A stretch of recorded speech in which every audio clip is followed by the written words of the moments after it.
প্রিয় সন্তান, আমি তোমাকে ৩টি কারণে এই চিঠি লিখছি। ১. জীবন, ভাগ্য এবং দুর্ঘটনার কোনো নিশ্চয়তা নেই। কেউ জানে না সে কতদিন বাঁচবে। ২. আমি তোমার বাবা। যদি তোমাকে এই কথা না বলি, অন্য কেউ বলবে না। ৩. যা লিখলাম তা আমার নিজের ব্যক্তিগত তিক্ত অভিজ্ঞতা। এটা হয়তো তোমাকে অনেক অপ্রয়োজনীয় কষ্ট পাওয়া থেকে রক্ষা করতে পারে। জীবনে চলার পথে এগুলো মনে রাখার চেষ্টা করুন। ১. যারা তোমার প্রতি সদয় ছিল না, তাদের উপর অসন্তোষ পুষে রেখো না। কারণ তোমার মা এবং আমি ছাড়া তোমার প্রতি সুবিচার করা কারো দায়িত্বের মধ্যে পড়ে না। আর যারা তোমার সাথে ভালো ব্যবহার করেছে, তোমার উচিত সেটার সঠিক মূল্যায়ন করা এবং কৃতজ্ঞ থাকা।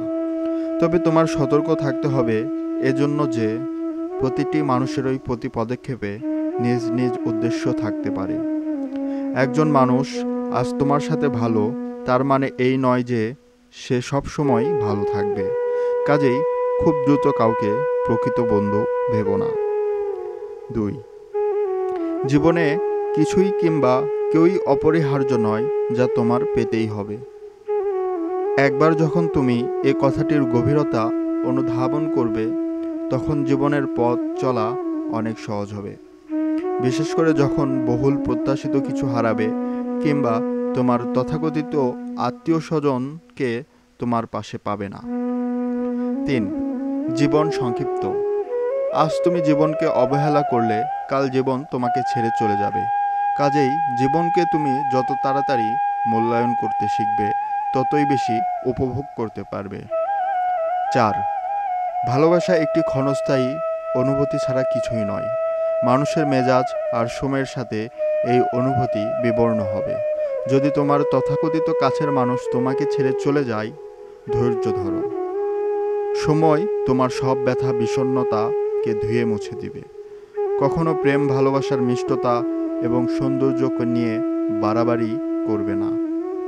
আবার ভালোবাসা হারিয়ে বিষণ্ণতায় অতিরঞ্জিত হবে না। ৫. অনেক সফল লোক আছেন যাদের হয়তো উচ্চ শিক্ষা ছিল না। এর অর্থ এই নয় যে তুমিও কঠোর পরিশ্রম বা শিক্ষালাভ ছাড়াই সফল হতে পারবে। তুমি যতটুকু জ্ঞান অর্জন করো না কেন, তাই হলো তোমার জীবনের অস্ত্র। কেউ ছেঁড়া কাঁথা থেকে লাখ টাকার অধিকারী হতেই পারে, তবে এজন্য তাকে অবশ্যই পরিশ্রম করতে হবে। ৬. আমি আশা করি না যে আমার বার্ধক্যে তুমি আমাকে আর্থিক সহায়তা দেবে। আবার আমিও তোমার সারা জীবন ধরে তোমাকে অর্থ সহায়তা দিয়ে যাব। যখনই তুমি প্রাপ্তবয়স্ক হবে, তখনই বাবা হিসাবে আমার অর্থ সহায়তা দেবার দিন শেষ। তারপর তোমাকেই সিদ্ধান্ত নিতে হবে, তুমি কি পাবলিক পরিবহনে যাতায়াত করবে নাকি নিজস্ব ল্যাম্বরগিনি হাঁকাবে। গরিব থাকবে নাকি ধনী হবে। ৭. তুমি তোমার কথার মর্যাদা রাখবে, কিন্তু অন্যদের কাছে তা আশা করো না। মানুষের সাথে ভালো আচরণ করবে, তবে অন্যরাও তোমার সাথে ভালো থাকবে, ভালো আচরণ করবে তা প্রত্যাশা করবে না। যদি তুমি এটি না বুঝতে পারো, তবে শুধু অপ্রয়োজনীয় যন্ত্রণাই পাবে। ৮. আমি অনেক বছর ধরে লটারি কিনেছি, কিন্তু কখনো কোনো পুরস্কার পাইনি। তার মানে হলো এই যে, যদি তুমি সমৃদ্ধি চাও, তবে কঠোর পরিশ্রম করতে হবে। বিনামূল্যে কোথাও কিছু জুটবে না। ৯. তোমার সাথে আমি কতটা সময় থাকবো সেটা কোনো ব্যাপার না, বরং চলো আমরা আমাদের একসাথে কাটানো মুহূর্তগুলো উপভোগ করি, মূল্যায়ন করি। তোমার ভালোবাসার বাবা।